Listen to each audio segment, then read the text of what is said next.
ठीक है, आइए इसको विस्तार से समझते हैं। आज के इस गहन विश्लेषण में हमारा विषय है ऑपरेटिंग सिस्टम्स, या जिसे हम ओएस कहते हैं। बिल्कुल।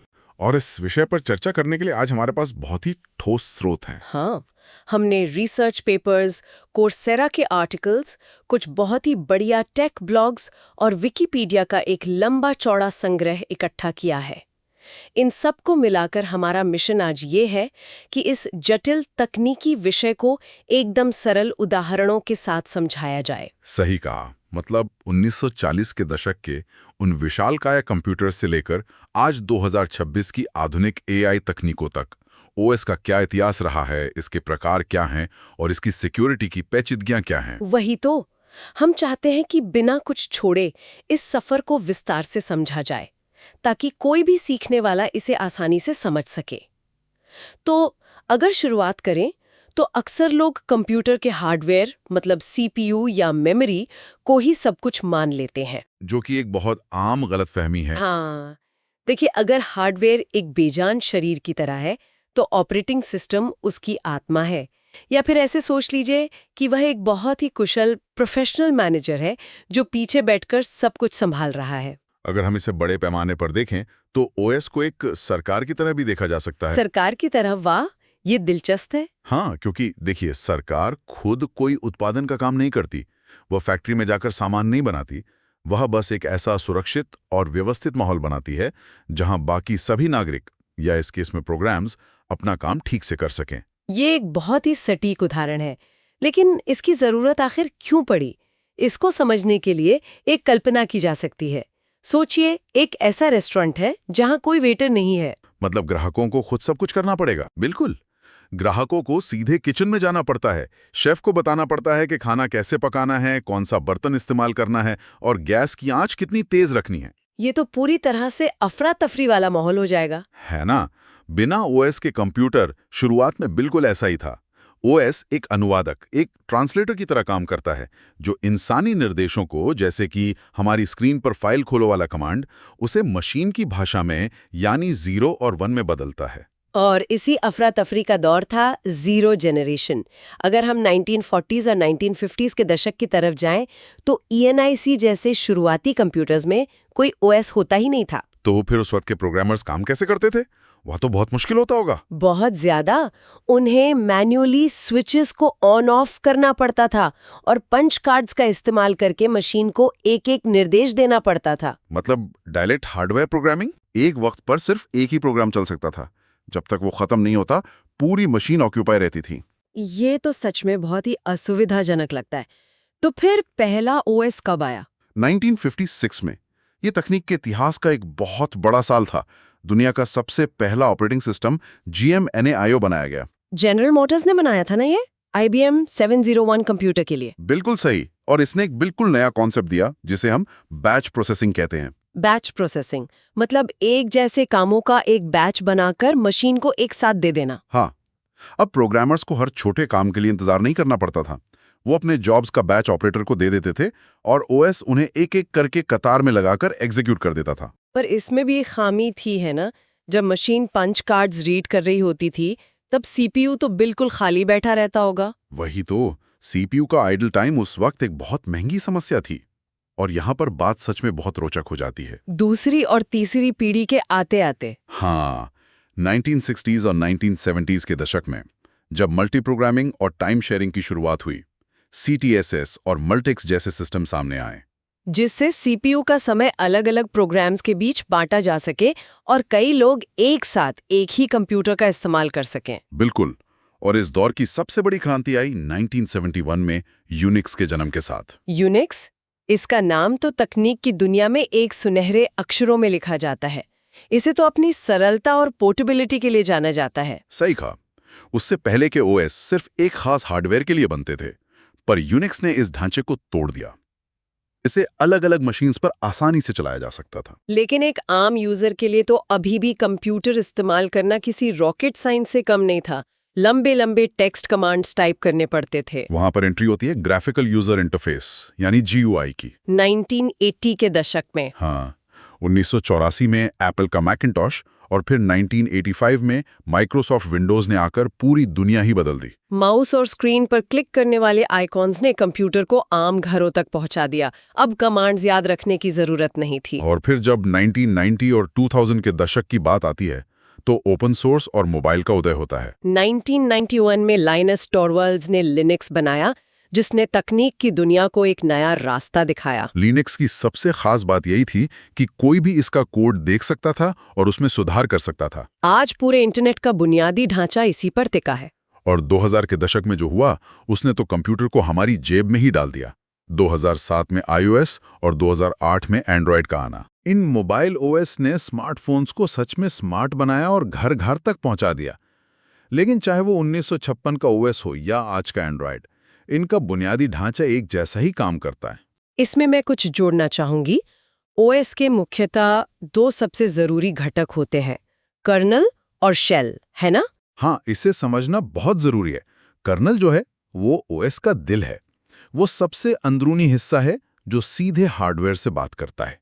और शेल वह बाहरी परत है जो यूजर से जुड़ती है। बिल्कुल, यूजर शेल को कमांड देता है और शेल उस कमांड को कर्नल तक पहुंचाता है। ये सुरक्षा के नजरिए से बहुत अहम है ताकि कोई भी प्रोग्राम सीधे हार्डवेयर में गड़बड़ी ना कर सके। अगर ओएस के प्रकारों की बात करें तो हमने यूनिक्स के रूप में टाइम शेयरिंग ओएस को तो समझ लिया, जिसमें सीपीयू अपने समय को क्वांटम में यानी छोटे छोटे हिस्सों में बांटकर कई यूजर्स को देता है। लेकिन रियल टाइम ओएस या आरटीओएस के बारे में क्या? पर व्हाट्स फैसिनेटिंग हियर इज आरटीओएस का काम करने का तरीका बिल्कुल अलग है। इसे एक पैरामेडिक की तरह समझा जा सकता है। पैरामेडिक मतलब जिसे इमरजेंसी में तुरंत एक्शन लेना होता है। एकदम सही। वहां टाइम शेयरिंग नहीं चलती। आरटीओएस में 1 नैनोसेकंड की भी देरी नहीं चल सकती।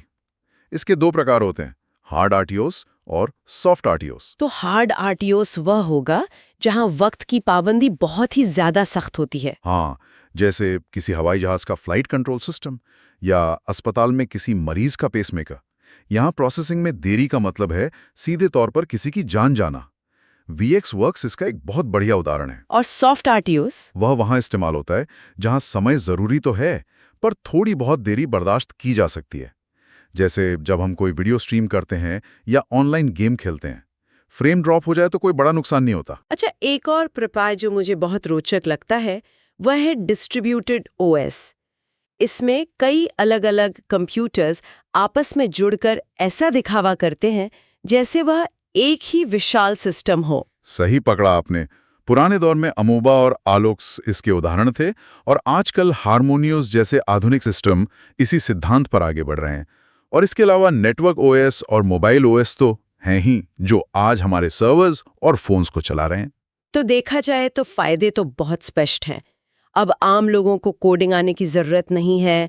हम एक साथ कई काम कर सकते हैं, मतलब मल्टीटास्किंग।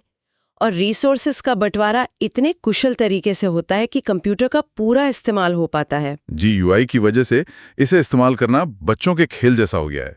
लेकिन जहां फायदे हैं वहां नुकसान और खतरे भी कम नहीं हैं। का सारा काम वहीं रुक जाता है।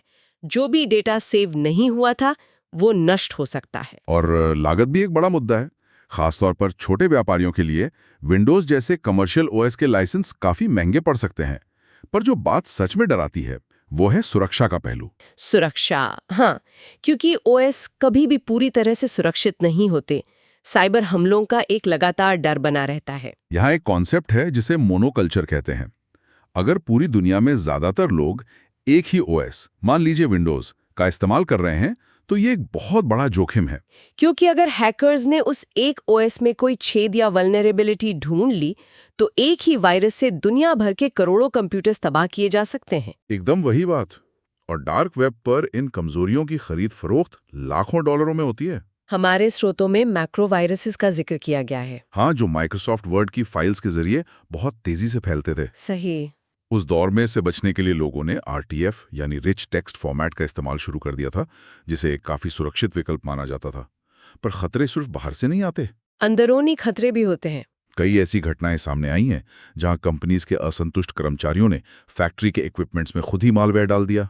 ये तो सच में बहुत ही खतरनाक स्थिति है। लेकिन इन सब से बचने के लिए ओएस भी तो कुछ करता होगा। मैंने सैंडबॉक्सिंग के बारे में सुना है। सैंडबॉक्सिंग आधुनिक सुरक्षा की जान है। इसे ऐसे समझिए कि ओएस हर ऐप को एक अलग बंद डिब्बे में चलाता है।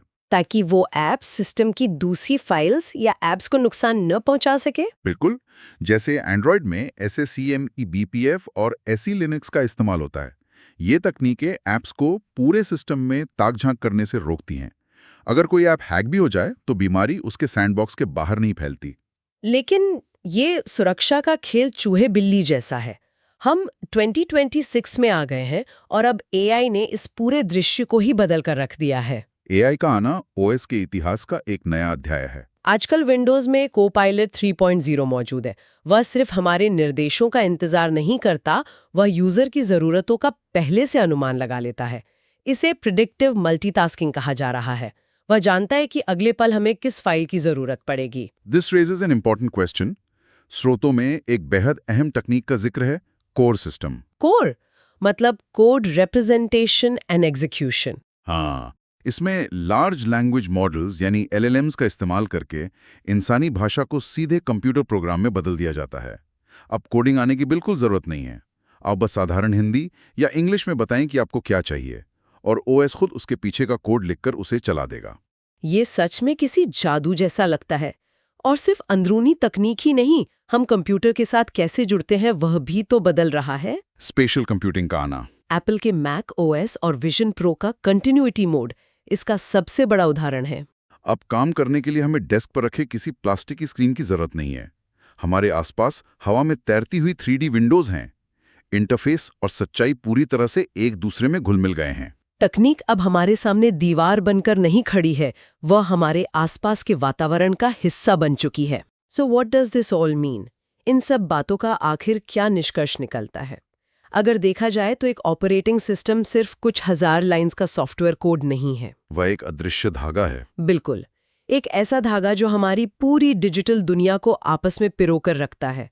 एक छोटे से जेब वाले स्मार्टफोन से लेकर अस्पतालों में जिंदगी बचाने वाले पेसमेकर्स तक और हवा में उड़ते जहाज़ों तक, इस इनविजिबल इंजन को समझना ही आज की आधुनिक दुनिया को समझना है। इस सफर के अंत में स्रोतों से एक कदम आगे बढ़कर सोचने वाली बात यह है कि भविष्य कहाँ जा रहा है।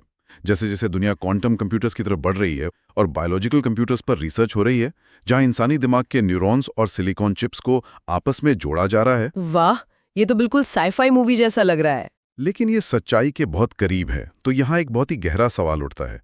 क्या भविष्य में इन अत्यंत शक्तिशाली मशीनों को चलाने के लिए किसी सॉफ्टवेयर OS की जरूरत बचेगी, या फिर चेतना यानी हमारी कॉन्शियसनेस ही हमारा अंतिम और सबसे विशाल ऑपरेटिंग सिस्टम बन जाएगी?